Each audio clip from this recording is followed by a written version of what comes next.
How'd you get past Gen? Atris sent you to save me.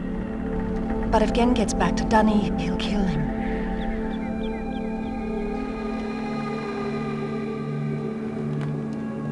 Find the moiety. They have the book. Be careful.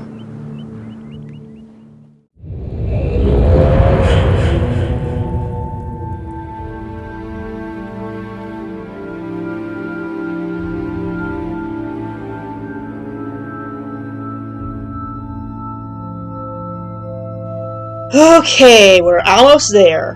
Just a little more tuning and the organ should power up, right? Just a bit more... no! It's still out of tune. What am I doing wrong here? I've been adjusting these cables for hours. All I want to do is finish these repairs and get off Spire. I have better places to be right now. I swear, this is more headache-inducing than that time I took Savitro's hammer to the noggin back on Narayan. Why won't it just... You know what? Never mind. I'll just go take a walk around the crystals and try to calm back down and then come back to this later. If I have to stay on this cold space rock until the organ works again, I might as well make the best of it and enjoy the scenery, right? And at least I have you to talk to while I do it, right? Sure, my friends. And welcome back to Into the Myst, where we always take meticulous notes about everything and drive ourselves half-mad overthinking small things. And here on Spire, Cirrus definitely overthought things, judging by how complex his devices are anyway. I mean, the guy literally made a whole power grid from lightning and space rocks, and then he used it to power a huge electric organ and a factory. Say what you want about him, that's seriously impressive. You know, it's brain teasers like that organ back there that really make me think about other times I struggled in these games, trying to figure things out for the first time. Oh, sure, most of the riddles we solve are pretty fun, and Myst never really does anything that truly feels like moon logic, unlike other adventure games of its kind. But every game in the series has that one puzzle that just really sucks. The life of a stranger's no picnic between the danger of some of these ages and the frustration some of these puzzles can cause. Good thing the ages are generally pretty nice to look at, right? Since every Myst game has at least one puzzle that most explorers really don't enjoy, I thought we'd talk about some of them today. I'll be going in order, based on which of them to me were the least or most annoying, but I will also account for general community consensus as well when ranking how annoying the puzzle is.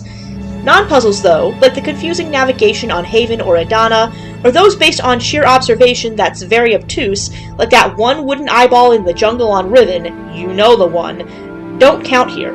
Just actual mechanisms, devices, and puzzles you have to interact with to solve fully. It's not that most of these puzzles are all that hard, really, it's just that often they're somewhat tedious, and I don't think any Myst fan would fight me on that assessment. New explorers, though, should be aware that I will be spoiling intended solutions for many of these puzzles, so if you've not played any of these games, especially the sequels, you'll definitely want to leave the video and come back later.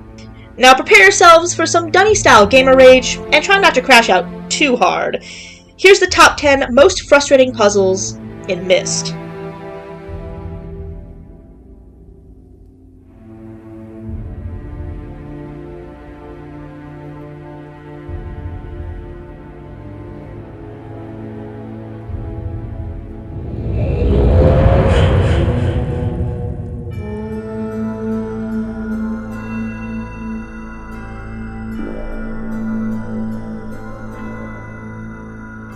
I know, blasphemy. How dare you say Exile has any bad puzzles when so many of them are so easy?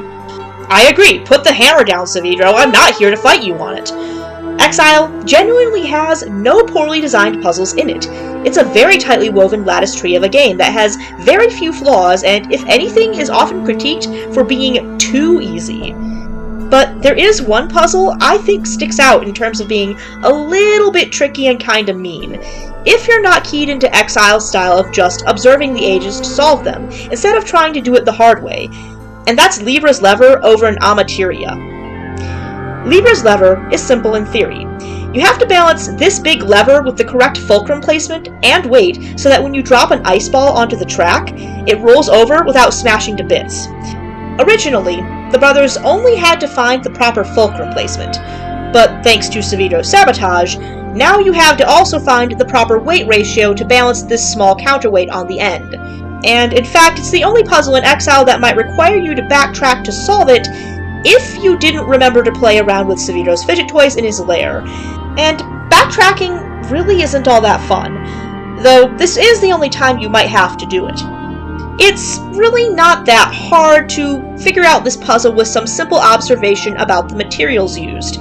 4 wood balances 1 crystal, and 4 crystal balances 1 steel, and it's in a roughly 2-to-4 ratio because it's on a non-central fulcrum. From that, plus a bit of trial and error, you can then intuit that you'd need 2 wood segments and 1 steel segment to balance the counterweight. But I've seen many first-time explorers attempt to do actual ratio math to solve this, which... why? I mean, sure, Savidro does that in his journal while he's figuring out how to damage it while still making it work, but he's also the absolute sort of mad lad who'd obsessively do math about this. You're not Savidro. You don't need to do math about it. It's easy to assume you have to, though, which isn't great. It's not a bad puzzle, though. It's just mean and a hard lesson in just learning to solve things by observation. Which is why it's only an honorable mention here. Can't really say that about the next puzzle, though.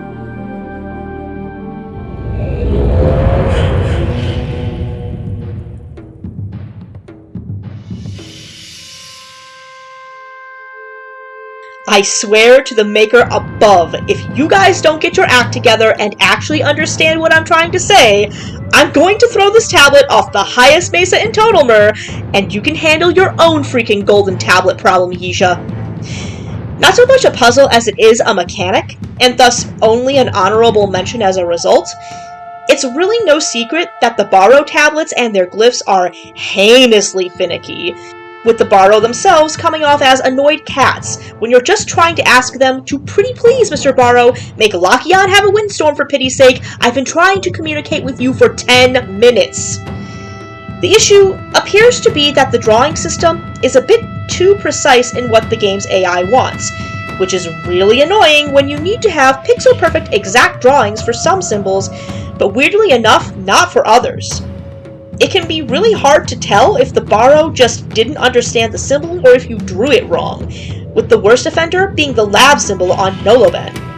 Azure points out that the Bahro won't take it to that stand, as they're afraid of the lab, but the game doesn't ever show the Bahro reacting with fear to this symbol as with the snake symbol.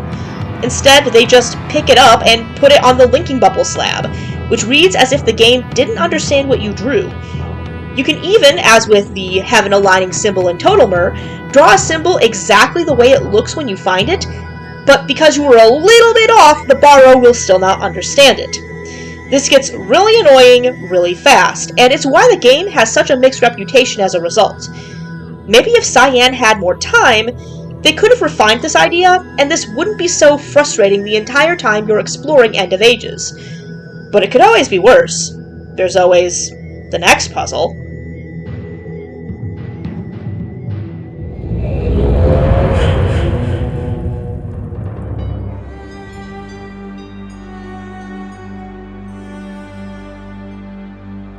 Hey, do you like runbacks? Do you like slow, tedious rides in pitch darkness while weird noises play in your ear? Do you like sound-based navigational puzzles that are copied onto another age, being broken so that 2 of the sounds are mistakenly flipped on that other age in one version of the game? No, Randon Robin. Nobody likes that. And nobody enjoys being forced to do it twice if they want to see all of the FMV cutscenes in the game, either. But you just had to go and do it with the Maze Runner in Myst anyway, didn't you?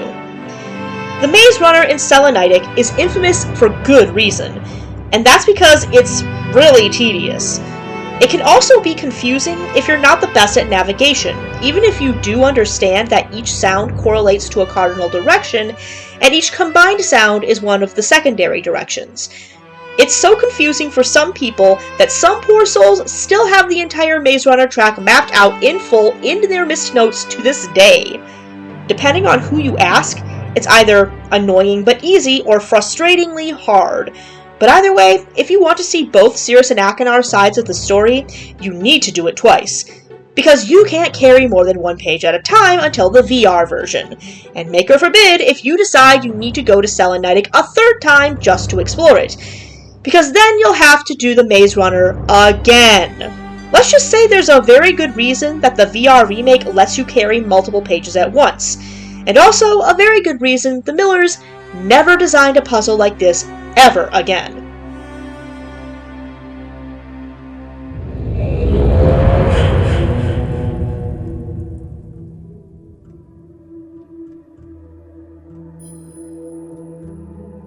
Hey, the Bahro are cool and all, but could someone please tell Yisha that they really don't like to make sense?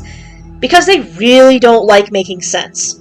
I get it, they're alien and all, but sometimes some of the things they do are just weirdly, needlessly complex. And it's just really no way to live, man. There's better ways, you guys. You don't have to make codes with numerals that look like sketchbook doodles.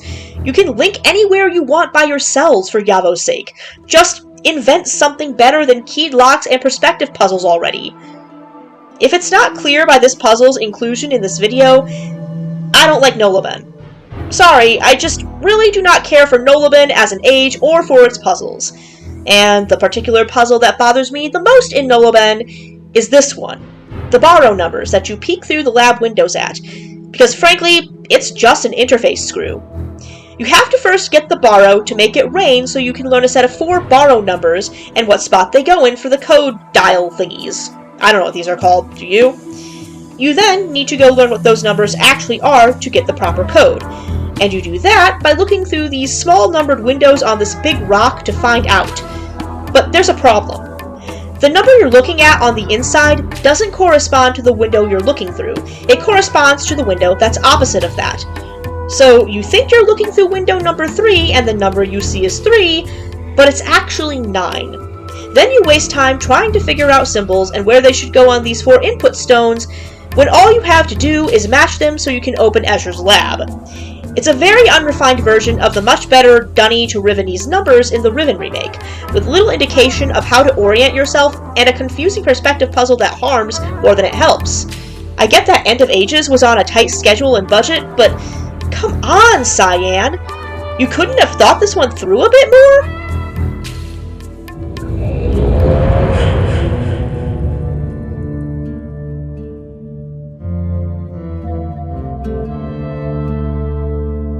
You'd think that other game studios that followed in Cyan's footsteps would have learned from their failures, like the previous puzzle. But unfortunately, Ubisoft did not learn from Cyan's previous failures about not designing tedious, annoying puzzles. Instead, it decided to go full tilt in the direction of phone game tedium for Revelation. And they chose to do it in the strangely barren and very disappointing realm of Dream, just to make it really annoying. Usually, when someone refers to a puzzle in any adventure game as being solve the soup cans, they're calling back to the puzzle design of The Seventh Guest, a horror-themed puzzle adventure game that has a puzzle where you need to make a certain phrase by solving soup cans. Yeah, it makes just as much sense in context, and the context is none. That soup can puzzle, and this style of puzzle design in general, is often derided as being little more than an annoying and tedious obstacle to the player, not a true riddle or brain teaser. And the same is very true of the memory sort puzzle in Revelation, for the exact same reason. It's a boring obstacle, and it takes forever due to Revelation's finicky controls. But the really painful part is that it's at the very end of the game as the final puzzle. Of course, the real kicker is that this is just the industry-standard Towers of Hanoi puzzle with a sound-based twist. All you have to do is put the scrambled memories in the right order and right stack, a task that can take a long time to do. The problem with this is it's not really an epic final puzzle at all. It's a phone game that feels shoved into Revelation last minute because Ubisoft couldn't figure out a good final puzzle or encounter. I mean, Exile could do this, and so could Riven. What fell apart with Revelation? If they really couldn't make it fun, could they at least have made it not be a rehash of an old canard at the last minute? It feels like they ran out of time and didn't know what to do, so they just shoved this in there. At least the seventh guest had the presence of mind to make us spell a weird phrase about it. Ubisoft couldn't even do that.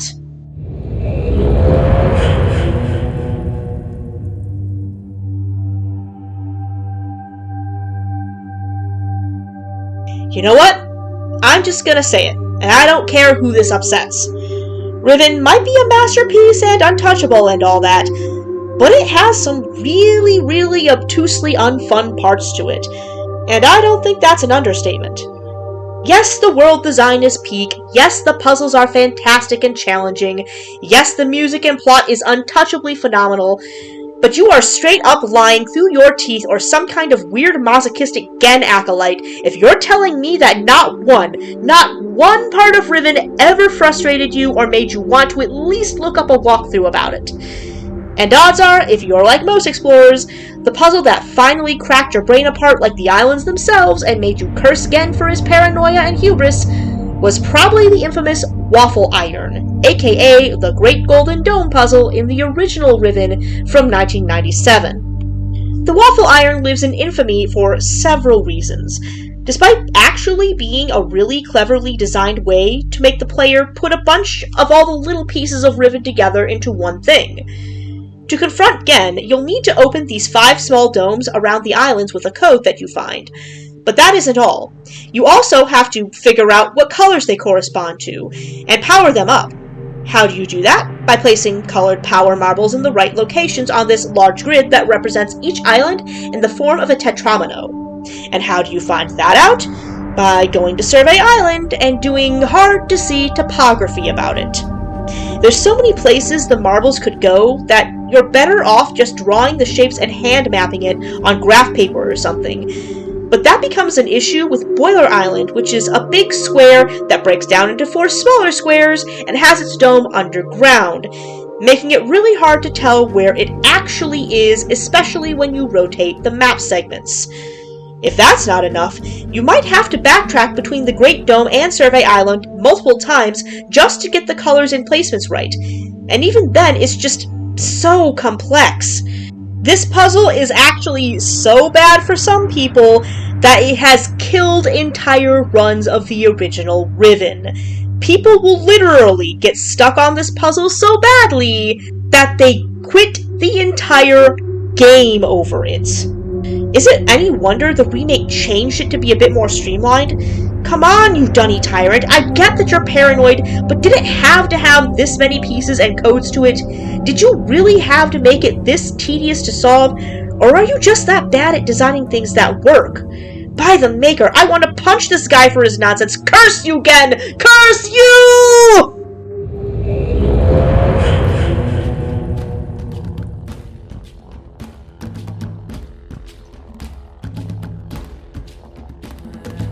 Look, I enjoyed Haven as much as the next stranger. The lush environments and actually pretty okay puzzles weren't all that bad. Plus, the Mangree are genuinely cute, and I can't fault the funny monkeys for being cute. But I can definitely criticize this age for its final puzzle, the Mangree tag game you play in order to get past this camodile below without getting eaten. And as with everything in Revelation, the reason it's annoying comes down to poor controls and annoying timing. The conceit here is that you have to move these Mangrees using different sound codes in such a way that it gets the camodile stuck in this pit of poison flowers. And then you have to have this gray leader Mangree in the right position so it can lob the fruit at it and knock it into the pit for good, because it's the only one that can actually yeet the fruit the proper distance. Basically, it's sound-based puzzle tower defense. And I get the idea in theory, but I mean, any puzzle you have to save in the middle of solving to make sure you don't mess up anything is incredibly annoying anyway. The main issue with it is the finicky controls Revelation has, and the unclear nature of exactly how long or short a sound clip has to be. There's a number of tricks to it, but none of them are inherently clear, so you end up having to do a lot of guess and check. Nobody likes doing a lot of guess and check, and nobody likes having their time wasted. The good news is, though, once you understand it, it's not that hard. And even if this is a hard one for you, its opposite on Spire probably won't be.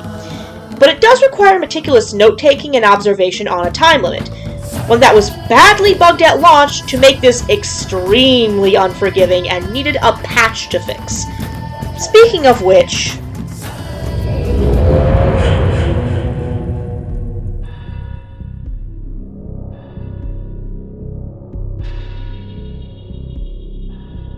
I hate this scripting thing.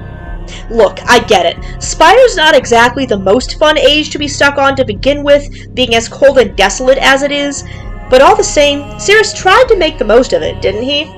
Unfortunately, Sirius's brain maybe was a bit too smart for his own good, and it seems he inherited his grandfather's penchant for overcomplicating things, because this thing is just the most needlessly complex and annoying puzzle out of both prison ages I've ever seen, and it's not even close for me.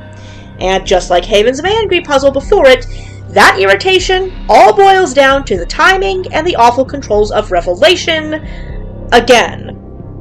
The idea is that you need to find the proper resonance frequencies to make the 4 locks on the organ vibrate, so that you can open it up and walk into the area beyond. You get the codes for how to set the sliders throughout Spire, and just have to input them correctly after powering the device up. But wait, that's not all. You also have to tune its cables properly, which takes even more observation around Spire before you can properly put the sliders where they go. That's all well and good and totally fine design despite being a little overcomplicated. The real issue comes down to, as usual in Revelation, the finicky cursor and the timing on these locks. Your cursor constantly slips trying to move and weave these tiny slider notches, and you have to put all the codes in the correct order on a time limit. 4 of them actually, because each lock is open only for different amounts of time. Just like the Mangree puzzle, you have to save in between getting the timing right. Otherwise, if you fail, you have to do it over again from the beginning. And the worst part is that, like the Mangree puzzle, at launch this puzzle was actually almost impossible due to a timing bug that Ubisoft had to patch out. Yeah, really. I'm still traumatized by that to this day. The loss of progress, the frustration, the awful controls, the timing, the length of this puzzle. Geez, if this is what Sirius has to deal with every single time he just wants to check his bomb project, I hardly blame him for going stir-crazy on Spire.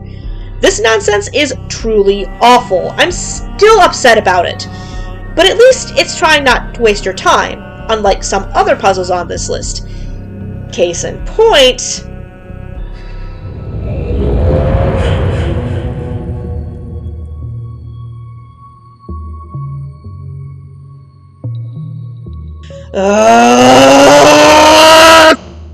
You thought puzzles that were too fast were bad?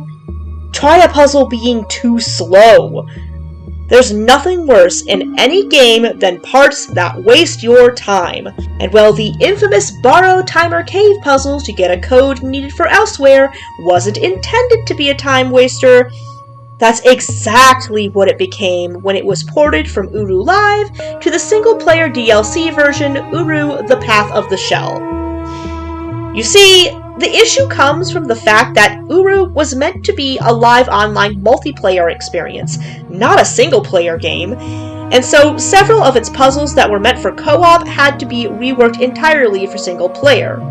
Unfortunately, some of them really didn't translate well, and this is the worst of those. The idea behind it is that you have to craft these pellets that cause algae in the lake in the center of Dunny to fluoresce, and at one point you end up in this hourglass-shaped Bahro cave in order to do a timing puzzle based on that. You need to do this because the lower cave has a code that you need, which you can only see for a moment after you drop a pellet into the pool below. This sounds fine and dandy until you realize that the original solution was to bring a second explorer with you to get the code for you while you dropped the pellet. But since Path of the Shell is single player, now you have to do it all on your own. But since your explorer can't carry anything, Cyan decided the best solution was to set this puzzle on a time delay by having the upper half of the cave be temporarily dislocated by 15 minutes. Oh, and making the pellets also takes 15 minutes. So yeah, that means to solve this puzzle, you have to make the pellets, drop one, run down to the lower cave, and wait in a very specific spot for your past self to drop it without moving the whole time, for a total of 30 minutes. 30 minutes to do one puzzle, all spent doing mostly nothing. And oh, sweet Yavo, is it the most unfun thing ever? And in Uru Live, if you were all alone, this could take up to an hour. It was so bad that when Uru Live went open source, a fan-made patch that also apparently works for Uru was released to fix the worst of this. But it's still deeply tedious and deeply unfun. Never ever do anything like this ever again, Cyan, on penalty of prison age.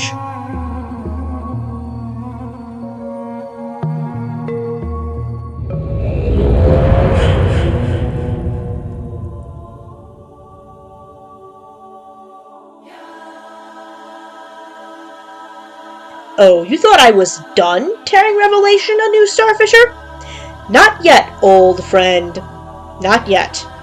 There's another puzzle in Dream that comes even earlier in your trip to Serenia, taking place smack dab after the non-puzzle that is going out and finding your spirit guide, which admittedly is pretty cool and all. Plus you do get an awesome Peter Gabriel music video, so it's not all that bad. But the puzzle that comes afterwards, after the somewhat disappointing reveal of what Dream is, truly feels like a bit of a slap in the face after all that. If you thought the memory sort was bad, it's nothing compared to the finicky soup can tedium that is the Ancestor puzzle. I have not found one explorer who enjoys this puzzle. Not one. You have to touch these strange colored wisps in such a way and enough times that they all turn white, and you can't cross over the same one twice or do it too much or too fast, otherwise they all scramble themselves again. And of course, you're doing it with Revelation's overly sensitive yet sluggish controls, which makes it even worse. The worst part of all this is that I'm pretty sure you can actually skip this part if you've played Revelation before. All you have to do is know the code for the door from Spire and understand how color mixing works. In this case, red, green, blue, and cyan, magenta, yellow. That makes this puzzle an example of soup cans at its absolute worst. And we're all stuck at soup in the soup store when this one comes up. It's boring, it takes forever, it's not Myst-like or even a real puzzle, and it's frankly so frustrating to complete that I know at least 3 different explorers who it annoyed into giving up on Revelation. When a puzzle is so bad it makes you quit the game over it, you know it's a problem. You expect me to solve this one again, Ubisoft? Dream on.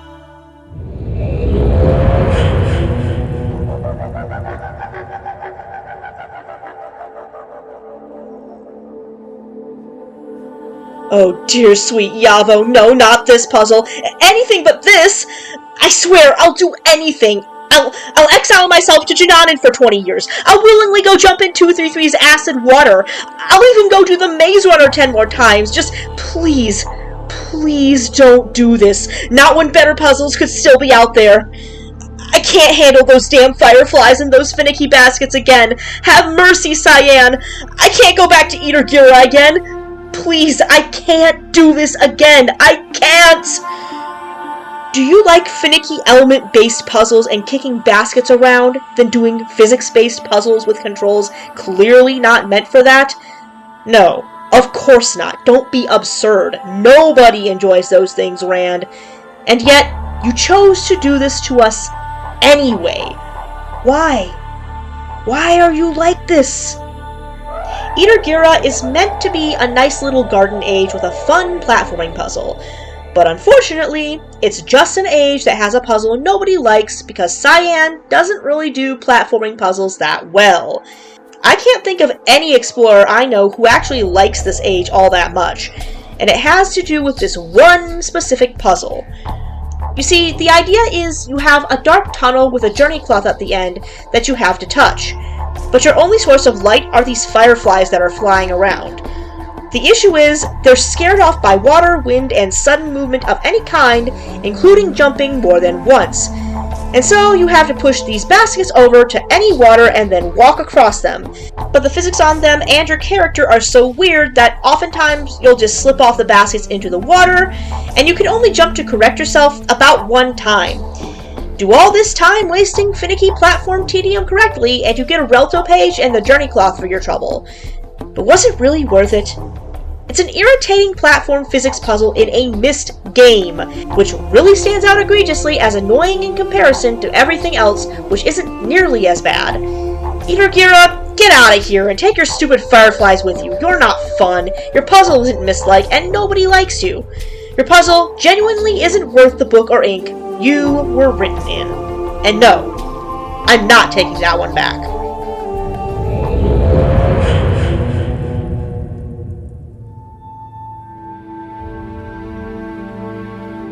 Well, with that crash out of the way, that concludes it, I guess. I do eventually have to get back to tuning this organ if I want to finish up my explorations in Spire, like it or not. But what do you think? Did your most annoying puzzle in Myst make the cut? Do you agree with my list? Or did I miss one I should have mentioned?